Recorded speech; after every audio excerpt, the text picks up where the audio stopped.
Assalamualaikum warahmatullahi wabarakatuh. Selamat datang di channel Muhammad Samsudin. Di kesempatan kali ini, saya akan bercerita arwah jenazah yang hilang. Sebelum masuk ke ceritanya, jangan lupa subscribe dulu ke channel ini. Selamat mendengarkan. Hendy langsung menoleh dengan cepat ke arah Arumi. Pria itu pun mendapati bahwa Arumi tengah menatap ke arahnya sejak tadi. Wajah Hendy jelas memerah akibat mencoba menahan perasaan serta menahan debaran jantungnya yang mendadak ingin meledak. Tatapan Arumi saat itu terasa tepat di matanya, membuatnya tidak bisa berpikir jernih. "Kok kamu diam? Tebakanku benar ya?" Hendy semakin tidak bisa berkata-kata di hadapan Arumi, hingga pria itu memutuskan untuk menganggukkan kepalanya. Arumi pun tersenyum sambil menggelengkan kepalanya. "Hen, kamu suka sama aku tuh karena apa? Dari dulu aku ini selalu galak sama kamu setiap kali bertemu. Aku juga sekali mengomeli tindakanmu yang aku rasa salah. Aku juga sering membanding-bandingkan aku dengan benda agar aku sadar betapa tidak bermanfaatnya aku dan sikapku. Kadang-kadang kamu juga sering menunjukkan bahwa kamu stres dengan sikapku yang berlebihan jika bertemu." Potong Hendy. "Tapi mau gimana lagi? Suka ya? Ya suka, nggak ada alasannya. Mau bagaimanapun sikapmu terhadapku, kalau aku suka sama kamu ya aku akan tetap suka sampai kapanpun. Aneh memang, seaneh diriku dan kelakuanku yang sering dibicarakan oleh banyak orang di desa kita. Aku sadar kok bahwa aku ini..." "Kamu itu kebiasaan ngelantur kalau sudah berlanjut bicara," tegur Arumi, sengaja membungkam Hendy. "Kamu tidak seburuk yang kamu sebutkan barusan, Hen. Mungkin benar soal sikapku yang kadang-kadang berlebihan, tapi kamu sama sekali tidak aneh kok. Siapa yang bilang kamu itu aneh? Kalau kamu aneh, aku nggak akan bisa nyambung saat bicara denganmu. Jadi jangan merendahkan dirimu sendiri, nggak baik." Hendy kembali terdiam setelah mendengar penilaian dari Arumi tentang dirinya. Ia tidak pernah menyangka bahwa dirinya akan mendengar Arumi memberikan penilaian dengan jujur untuknya. Arumi pun segera bangkit dari kursi itu sambil membawa gelas yang dipegangnya dan juga gelas milik Hendy yang sudah kosong. Ia membayar es kelapa itu mendahului Hendy, hingga membuat Hendy kaget saat melihatnya. "Loh, kok kamu yang jadi yang bayar sih?" sesal Hendy. Arumi pun tersenyum saat menoleh ke arah Hendy. "Kamu juga membayarkan pop mie dan pop es yang kemarin aku konsumsi di warung ibumu, Jun. Sekarang gantian dong, aku yang bayar es kelapanya. Kamu harus sering menabung, jangan boros," tanggap Arumi santai. Hendy tampak tidak bertenaga saat mereka kembali berjalan meninggalkan penjual es kelapa tadi. Arumi masih memperhatikan dari arah samping. Wanita itu sama sekali tidak menyembunyikan fakta dirinya memang sedang memperhatikan Hendy. "Kamu kok jadi kelihatan lemes, Hen? Kenapa? Capek ya jalan sama aku?" tanya Arumi. "Aku nggak capek jalan sama kamu, Rumi. Aku cuma merasa kehabisan tenaga setelah mengungkapkan perasaan sama kamu," jawab Hendy jujur. "Hah? Mengungkapkan perasaan bikin habis tenaga? Serius? Kamu nggak lagi bercanda kan?" "Iya Rumi, aku serius." Bagi pria, mengungkapkan perasaan pada seorang yang disukai akan menghabiskan tenaga. Kenapa bisa begitu? Karena pria harus menahan gejolak di dalam dirinya saat mengungkapkan perasaan. Gejolak seperti apa? Gejolak dari rasa gelisah dan takut ditolak. Gejolak dari debaran jantung yang sulit dihentikan, dan juga gejolak untuk bisa ikhlas dengan apapun jawaban dari orang yang disukai itu. Jadi wajar kalau saat ini aku jadi terlihat lebih lemas setelah mengungkap perasaanku sama kamu. Di dalam dadaku ini sedang penuh dengan gejolak, jelas Hendy. Terus, kamu kok enggak nanya jawabanku atas ungkapan perasaanmu? Kalau kamu mengungkapkan perasaan, seharusnya kamu mau tahu dong tentang jawabanku. Kok kamu sama sekali enggak bertanya? Heran Arumi. Hendy kini menatap ke arah Arumi dan berupaya tersenyum. Arumi bisa melihat betapa kerasnya Hendy berusaha menyingkirkan perasaan gugupnya di hadapan Arumi. Aku takut dengar jawabanmu, Rumi. Seandainya kamu mau memberikan penolakan, aku takut tidak bisa ikhlas menerima jawabanmu. Karena dengan begitu, mungkin kita akan saling menjauh lagi seperti dulu. Jadi, aku rasa sebaiknya enggak kutanyakan apa jawabanmu. Aku benar-benar belum siap mental jika harus. Ya, begitulah. Hendy tidak bisa memberikan jawaban yang lebih cepat. Arumi pun tidak memaksa Hendy lebih jauh. Mereka berdua akhirnya tiba di depan rumah. Arumi tak lama kemudian, Hendy pun membantu Arumi memasukkan sepedanya yang sejak tadi masih dituntun. Sepeda itu diparkirkan di halaman rumah seperti biasanya. Hendy pun kemudian kembali menatap ke arah Arumi, seraya tersenyum lebih cerah. Aku pulang dulu ya Rumi, ujar Hendy. Kok buru-buru? Kamu marah karena aku tadi memaksa untuk... Hei, potong Hendy dengan lembut. Aku nggak marah kok sama kamu. Mana mungkin aku bisa marah, padahal kamu nggak berbuat salah. Bahkan kalau kamu salah pun, aku akan berpikir dulu sebelum mengeluarkan amarah.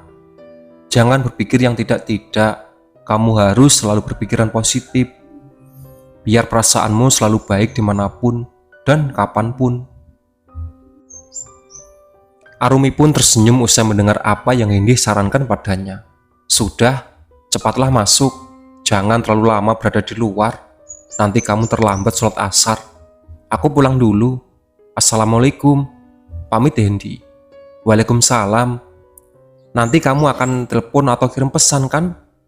Kamu nggak akan menghindari aku kan? Hendy pun akhirnya tertawa pelan saat menggeleng-gelengkan kepalanya usai mendengar ungkapan keresahan Arumi. Mana mungkin aku mau menghindar kamu? Insya Allah, aku pasti akan kirim pesan atau telepon. Sudah, cepat masuk. Arumi menganggukkan kepalanya lalu segera masuk ke dalam rumah seperti yang Hendy suruh. Hendy kemudian pulang setelah Arumi benar-benar masuk ke dalam rumahnya. Ia harus tiba di rumah sebelum asar berkumandang karena akan pergi ke masjid bersama bapaknya. Irma dan Iksan menatap Arumi yang tampak lebih cerah setelah pulang bersama Hendy. Irma sudah mendengar dari Iksan soal bagaimana ekspresi putrinya ketika bertemu dengan Hendy. Cahayuku kok sepertinya jadi murah senyum begitu ya? Apakah dia benar-benar sedang merasa senang ya? Tanya Irma berbisik di samping Iksan. Biar saja Bu, namanya juga mungkin sedang dalam masa pendekatan. Wajarlah kalau Arumi terlihat begitu senang. Jawab Iksan ikut berbisik, seperti yang Irma lakukan. Irma terlihat masih cukup cemas dengan hal itu. Iksan pun kini menatap ke arah istrinya, seraya tersenyum. Bu, biarlah Rumi memilih sendiri. Siapapun yang dia pilih nantinya, semoga saja orang itu bisa membuatnya bahagia dan merasa nyaman. Insya Allah, Rumi tidak akan salah pilih, entah itu Aryo ataupun Hendy. Insya Allah kedua-duanya adalah pilihan yang baik, ujar Iksan mencoba meyakinkan istrinya. Bu, susu coklatku ada di mana ya? Kok tidak ada di lemari? Tanya Arumi. Astagfirullah, Irma langsung menepuk keningnya. Ibu lupa belikan Cahayu. Susu coklatnya sudah habis, padahal tadi ibu sudah mengingatkan saat akan pergi belanja. malah lupa dibeli. Arumi pun langsung menyimpan kembali gelasnya ke rak piring, lalu berjalan menuju kamarnya untuk mengambil dompet dan ponsel. Kalau begitu, aku pergi beli susu coklat di minimarket dulu ya Bu, ujar Arumi. Irma dan Iksan pun terlonjak dari kursi. Ia langsung menatap penuh ketegangan ke arah Arumi yang sudah siap untuk berangkat. Mereka masih saja tidak berani mengatakan yang sejujur-jujurnya mengenai apa yang terjadi di desa Gerobokan sejak 4 tahun lalu. Mereka takut Arumi dihantui oleh arwah-arwah itu, jadi mereka memilih untuk tidak memberitahu Arumi yang sebenarnya. Padahal tanpa mereka tahu, Arumi sebenarnya sudah tahu semua hal itu berkat informasi dari Hadi. Tetapi Cahayu, ini sudah malam. Jangan sampai ada apa-apa kalau kamu keluar malam-malam, ujar Iksan berusaha menahan Arumi agar tidak pergi. Ini baru jam 6:11 ya. Bahkan belum tiba waktunya sholat Isya. Aku kan hanya mau pergi ke minimarket yang ada di seberang Jalan Sadewa. Tidak lama kok. Sudah ya, aku pergi dulu. Assalamualaikum, pamit Arumi. Waalaikumsalam, jawab Irma dan Iksan kompak. Setelah Arumi keluar, Irma dan Iksan kini saling menatap satu sama lain di dalam rumah. Kenapa ayah tidak mencoba lebih keras untuk menahannya? Omel Irma. Kalau ayah menahannya lebih keras, maka dia akan bertanya-tanya dan kita akhirnya harus memberitahu dia mengenai keadaan desa ini. Apakah ibu mau? Dia mulai penasaran dan mencari-cari tahu, tanya Iksan. Arumi mengayuh sepedanya dengan santai melewati Jalan Sadewa. Ia bahkan sempat menoleh ke kanan kiri untuk melihat-lihat keadaan. Beberapa tempat yang tadi sore ditunjukkan oleh Hendy benar-benar adalah tempat munculnya arwah-arwah yang jenazahnya hilang. Beberapa arwah sempat menatap ke arah Umi, bahkan ada yang mencoba mengikutinya. Arumi tetap saja santai biasanya dan memilih untuk fokus pada tujuan, yaitu pergi ke minimarket. Sesamanya di minimarket, ia segera mencari susu coklat yang biasa ia minum sebelum tidur.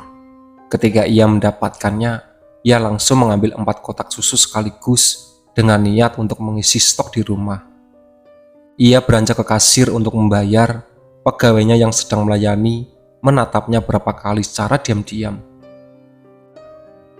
Tinggal di mana Mbak? Tanyanya. Di desa Gerobokan Mbak, jawab Arumi sambil mengeluarkan uang dari dalam dompetnya. Apa tidak takut keluar malam-malam begini Mbak? Di sana kan banyak arwah bergentayangan. Potong Arumi dengan cepat seraya tersenyum. Santai saja Mbak, mereka tidak akan mengganggu kalau kita tidak ganggu. Kalaupun mereka mendekat, paling juga mau minta tolong agar jenazahnya yang hilang segera ditemukan. Setelah membayar belanjaan, Arumi pun segera keluar dari minimarket itu dan berniat langsung pulang ke rumah. Ia menaruh belanjanya di keranjang yang ada di bagian depan sepedanya beserta dompet dan ponsel. Ia menuntun sepedanya sampai ke pinggir jalan sebelum menyeberangi jalan raya. Namun kedua matanya mendadak terpaku pada sosok yang ia kenali di pinggir jalan raya tersebut. Bude Yanti, tegur Arumi. Wanita parubaya bernama Yanti yang tak lain adalah ibu kandung Hendy itu menoleh, lalu menatap kaget saat Arumi melihat Arumi. Rumi, ngapain kamu keluar malam-malam begini nak? Keadaan desa tidak aman jika sudah malam seperti ini, ujar Yanti tampak sangat khawatir. Aku baru saja selesai di minimarket Bude. Ibuku lupa membelikan susu coklat untukku, jadi aku pergi membelinya. Bude sendiri mau kemana malam-malam begini? Arumi berbalik tanya. Bude dari rumah orang tua di Madiun. Bude tidak sangka akan sampai di sini pada saat hari sudah malam. Bapaknya Hendy belum angkat telepon sejak tadi. Sementara Hendy juga sama. Mungkin mereka masih di masjid karena waktu sholat maghrib belum lama berlalu, jawab Yanti. Oh, jadi Bude saat ini sedang menuju jemputan dari Pak D Amir atau Hendy. Apakah Bude mau pulang bersama denganku saja? Nanti akan aku bonceng sampai rumah kalau memang mau, tawar Arumi. Tetapi itu di desa kan ada. Bude tutup mata saja selama perjalanan. Kalau memang tidak mau melihat arwah-arwah yang gentayangan. Aku paham kok kalau Bude merasa takut. Mari Bude, naik saja biar Bude cepat sampai di rumah dan tidak berdiri sendirian di sini.